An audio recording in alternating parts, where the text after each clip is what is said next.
অভিযোগ তিনি বিজেপির বিরুদ্ধে করেছেন, অতীতেও তিনি অভিযোগ করে চলেছেন, কিন্তু এই অভিযোগটা বাস্তবতা কি আছে, এই অভিযোগটা যে সারবত্তাহীন, এইটা পশ্চিমবঙ্গের রাজনীতি সচেতন মানুষ বোঝেন। মোদি মিডিয়াকে ব্যবহার করে বিজেপি যে কাজটা করিয়েছে তার বিরুদ্ধে ব্যবস্থা নেব।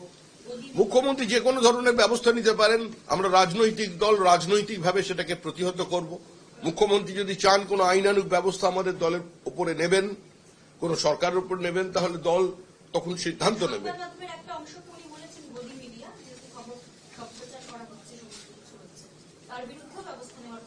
দেখুন, তৃণমূল কংগ্রেস একটা রাজনৈতিক দল, যে পথে চলে সেই পথে হাঁটে না। তৃণমূলের অবস্থান সম্পূর্ণ ভিন্ন।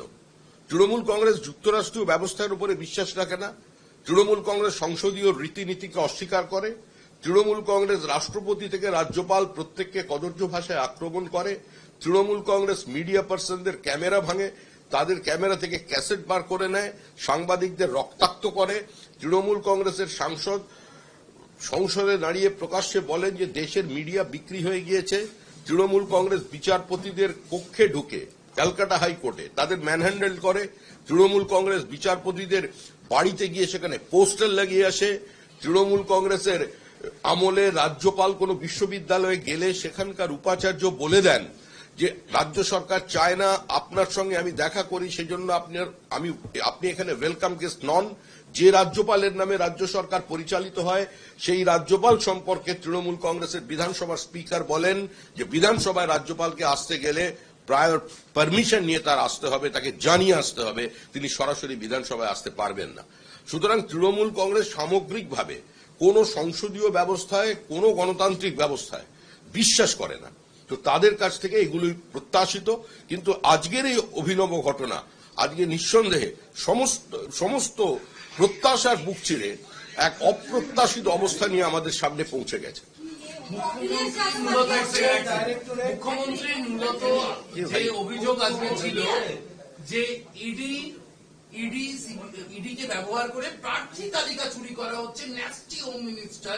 এই যে প্রার্থী নির্বাচন কেন্দ্রিক একটা বিষয়, রাজনৈতিক দল বিজেপিকে মদত করতে এই অভিযোগ, সেটা আপনারা বিজেপি রাজ্য সভাপতি কিভাবে উত্তর দিচ্ছেন? দেখুন, আমরা এই অভিযোগের কোনো গুরুত্বই দিচ্ছি না, কারণ এই মুহূর্তে মুখ্যমন্ত্রী কোনো বক্তব্য, কোনো প্রশ্ন, কোনো আক্রমণ, কোনো অভিযোগের কোনো প্রতিষ্ঠা পশ্চিমবঙ্গের জনমনে নেই। মানুষ যখন কোনো কিছুকে গ্রহণ না করে, তো স্বাভাবিকভাবেই রাজনৈতিক দল সেটাকে গ্রহণ করবে না। আমরা বিরোধী রাজনৈতিক দলের অবস্থানে আছি। মানুষ যা চর্চা করছেন, মানুষের যা উদ্বেগ, মানুষের যা প্রশ্ন, সেগুলোকে অ্যাড্রেস করাই আমাদের কাজ। যেটা নিয়ে মানুষের কোনো উৎসাহ নেই, সেটা নিয়ে আমাদেরও কোনো উৎসাহ নেই। মুখ্যমন্ত্রী যে অনেক কিছু তুলে নিয়ে গিয়েছেন তার নিরাপত্তা রক্ষীদের দিয়ে এবং নিজেও, এইগুলোর মাধ্যমে তিনি কি ইডি তদন্তকে ভেস্তে দিতে পেরেছেন? আপনারা কি মনে করেন? সেটা ইডি বলতে পারবে। আমরা মনে করি এটা অনধিকার হস্তক্ষেপ, এটা বৃহত্তর ষড়যন্ত্র। আমরা মনে করি এটা সরকারি কাজে বাধা দেওয়ার মতো এটা চূড়ান্ত একটা ফৌজদারি অপরাধ। আমরা মনে করি কোন মুখ্যমন্ত্রীর কাছ থেকে সমাজ কিংবা কোন রাজ্য, কোন রাষ্ট্র এ ধরনের আচরণ প্রত্যাশা করে না। এটাই আমাদের অবস্থান। এবার মুখ্যমন্ত্রী তদন্ত ভেস্তে দিতে পেরেছেন কিনা, তার সবুজ ফাইলের মধ্যে কি আছে সেটা তো আমাদের জানা নেই, আর হার্ড ডিস্কে কি আছে সেটা মুখ্যমন্ত্রী জানেন, আর যারা তদন্ত করছেন তারা জানেন। আমাদের বলছেন যে সত্যানুসন্ধানে তিনি বাধা দেবেন না, কিন্তু তারপরেও এত সময় ধরে থাকা বা যা যা হলো, মুখ্যমন্ত্রী তারপরেও বলছেন আমরা সত্যানুসন্ধানে কোনো বাধা দেব না। আমরা তো সত্যানুসন্ধানী বলে বাঙালিরা ব্যোমকেশ বক্সী গেছি, আমরা কিরিটি অবনিবাস পড়েছি, আমরা ফেলুদাকে দেখেছি। এখন ইডি সিবিআই তো ভাবে চলে না। গল্প, উপন্যাস আর কোন তদন্তকারী সংস্থা তো সেভাবে চলে না। উনি আবেগপ্রবণ মানুষ, কবি মন ওনার, উনি ওভাবে ভেবেছেন। আমরা কি করতে পারি?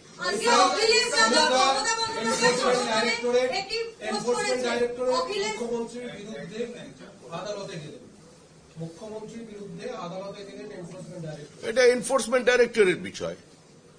ওদের তদন্তে বাধা পড়েছে, ওরা কিভাবে সেটাকে প্রতিহত করবে, ওরা কিভাবে রেসিপ্রোকেট করবে, সেটা সম্পূর্ণভাবে ইডির বিষয়, সেটা আমাদের কোনো বিষয় নয়। এটা পশ্চিমবঙ্গের সিআইডি নয় যে তৃণমূল কংগ্রেসের কোন সহকারী শাখা সংগঠন। ইডি সিবিআই সম্পূর্ণ ভিন্ন স্বতন্ত্র সংস্থা, সরকারি সংস্থা, তারা বুঝবে, ইনকাম ট্যাক্স বুঝবে, ওটা আমাদের বিষয় নয়। কিন্তু ইডির বিরুদ্ধেও পাল্টা দুটো মামলা হচ্ছে, ইডির বিরুদ্ধেও পাল্টা সেটাও ইডি বুঝবে।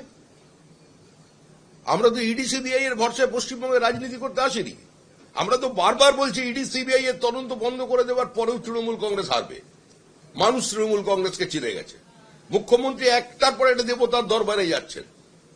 মুখ্যমন্ত্রী কালী থেকে জগন্নাথ, জগন্নাথ থেকে দুর্গা, দুর্গা থেকে উনি এখন মহাকালে পৌঁছেছেন। কিন্তু সবার উপরে আছে গণদেবতা, সেই গণদেবতা মুখ্যমন্ত্রীকে প্রত্যাখ্যান করে দিয়েছেন। কিন্তু তৃণমূল কংগ্রেস অভিযোগ করছে যে ভোট এলেই এই কেন্দ্রীয় তদন্তকারী সংস্থার অতি সক্রিয়তা বাড়ে এবং ইডি সিবিআই এরা ময়দানে নামে।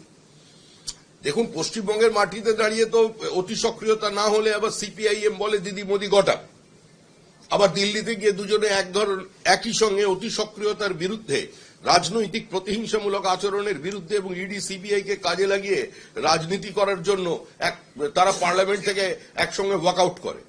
ওদের বলতে দিন, আপনারা এই সমস্ত প্রশ্ন আমায় না করে বরঞ্চ আলিমুদ্দিন স্ট্রিটে গিয়ে মোহাম্মদ সেলিমকে করতে পারেন যে বিষয়টা কি।